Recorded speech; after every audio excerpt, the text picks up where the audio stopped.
भी कोई समस्यात्मक खबर मैं करता हूं तो एक बात जरूर कहता हूं कि नहीं बदले हालात यहाँ के, हुक्मरान हमारे बार बार बदलते हैं। लेकिन आज इस पंक्ति को कुछ अलग बोलूंगा।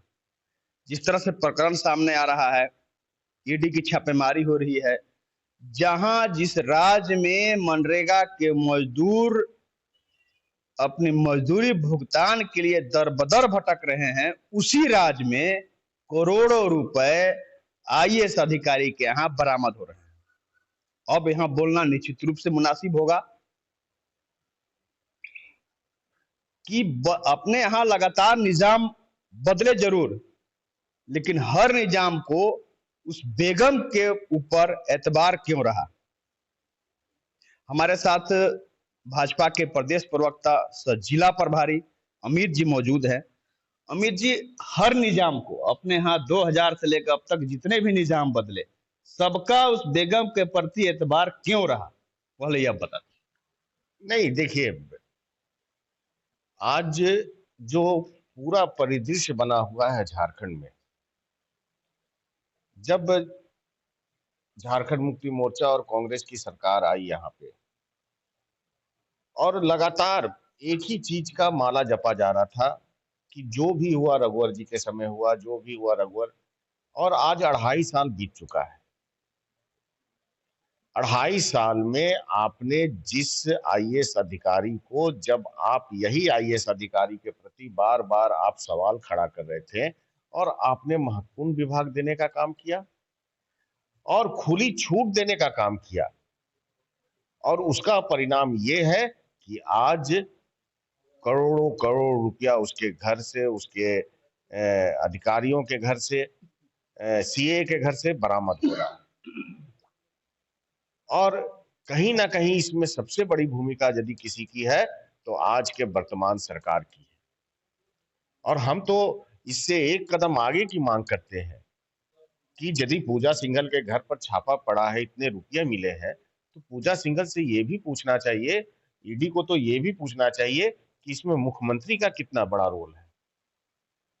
और सबको ही जान रहा है कि जिस तरह से भ्रष्टाचार की 2 साल में गंगा बह रही है, कोई ऐसा विभाग नहीं है जिसमें भ्रष्टाचार नहीं है और किसी से छुपा हुआ नहीं है। तो इस पर तो सबसे बड़ा सवाल यदि किसी पर खड़ा होता है तो वर्तमान आज के राज्य सरकार पर। लेकिन एक बात है, जब भी छापेमारी जब से हो रही है तो एक बात जरूर सामने आ रहा है, कहा जा रहा है कि मोमेंटम झारखंड जब रघुवर जी के समय में हुआ था, उसके उस मामले में भी बात आई थी, आरोपी यही पूजा सिंघल ही थी, उस मामला को भी ठंडे बस्ते में डाला गया। उस बात से कितना इत्तेफाक रखते हैं आप यदि देखिएगा, यदि खबर को आप ठीक से देखिएगा तो मोमेंटम झारखंड का कोई रोल इसमें नहीं है। इसमें जो आपने पहला नाम लिया कि पूजा सिंघल में सबसे बड़ा यदि चार्ज कोई है तो वो है मनरेगा का चार्ज है। मनरेगा के मजदूरों का पैसा को हड़प जाने का चार्ज है।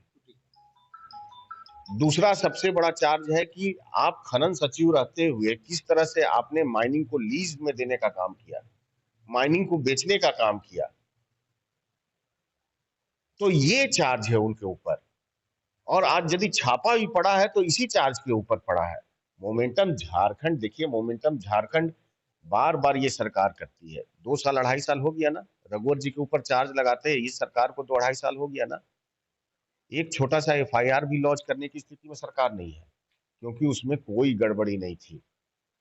केवल और केवल झूठ का, अफवाह का बाजार ये सरकार उनके खिलाफ षड्यंत्र के तहत लगातार रच रही है। कहा जा रहा है कि जो कहानी जो फिल्माया जा रहा है रांची में यानी झारखंड में, इसकी स्क्रिप्ट दिल्ली में तैयार हुई। यह सत्ता पक्ष का कहना है कि जो इस कहानी जो आज फिल्माया जा रहा है, लगातार छापेमारी हो रही, इसकी स्क्रिप्ट दिल्ली में तैयार हुई। देखिए, आपको मालूम होगा कि कुछ दिन पहले ही केंद्र सरकार को यही सरकार ने आईएएस अधिकारियों का नाम लिख के भेजा था कि इन पर भ्रष्टाचार के आरोप है, और वो फाइल राजभवन भी गई थी, राजभवन से भी नाम जुड़ के गया था। सरकार द्वारा नाम नहीं दिया गया, राजभवन से नाम दिया। सरकार के द्वारा अब देखिए कितना बड़ा साजिश हो रहा है, लूट का कितना बड़ा अंबार लगा हुआ है। यदि आज राजभवन खड़ा नहीं रहता तो इतनी बड़ी मात्रा में जो पैसा बरामद हुआ है शायद नहीं होता। और ये तो हमको लगता है कि ये तो बहुत छोटी मछली के बराबर है। यदि आने वाले समय में ईडी का छापा पड़ा तो इस तरह के कितने आईएएस अफसर झारखंड में हैं जिनके यहां से करोड़ों अरबों रुपया बरामद होगा। तो सरकार तो पूरी तरह से अधिकारियों को खुली छूट दे रखी है और अधिकारियों के ऊपर हमको नहीं लगता है कि अब मुख्यमंत्री का भी कोई बस चल रहा है। अधिकारी अपना काम कर रहे हैं, लूट रहे हैं, मचा रहे हैं, केवल और केवल सत्ता का सुख भोगने के लिए ये सरकार बैठी हुई है। आने वाले समय में जनता इनको पूरी तरह से जवाब देगी। तो लगातार पूछताछ हो रही, कल भी पूछताछ हुई थी उतने घंटे, आज भी पूछताछ हो रही है पुजारी सिंघल से ईडी के दफ्तर में। और एक बात लगातार, चाहे वो तो राज्य मुख्यालय हो या जिला मुख्यालय में जेएमएम के लोग प्रेस वार्ता करें, एक बात कह रहे हैं कि अगर भाजपा के द्वारा यह कहा जा रहा है कि आप अगर या तो सुमन सिंह की बात हो, पुजारी सिंघल की बात हो, कि आप अगर सीएम का नाम ले लें, किसी मंत्री का नाम ले लें तो आपको बख्श दिया जाएगा। देखिए, मैं आपके माध्यम से झारखंड मुक्ति मोर्चा के प्रवक्ता, जो हमको लगता है कि निम्न स्तर का बयान देने का बराबर काम करते हैं। निम्न स्तर मतलब समझते हैं ना, कि वो व्यक्ति ऐसा व्यक्ति है कि वो अपने आप को या तो बहुत बड़ा होशियार समझता है या वो सबसे बड़ा बेवकूफ आदमी है।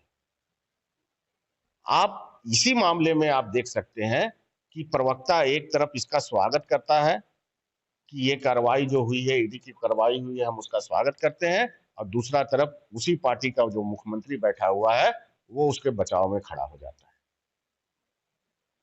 तो ये डिफरेंस है।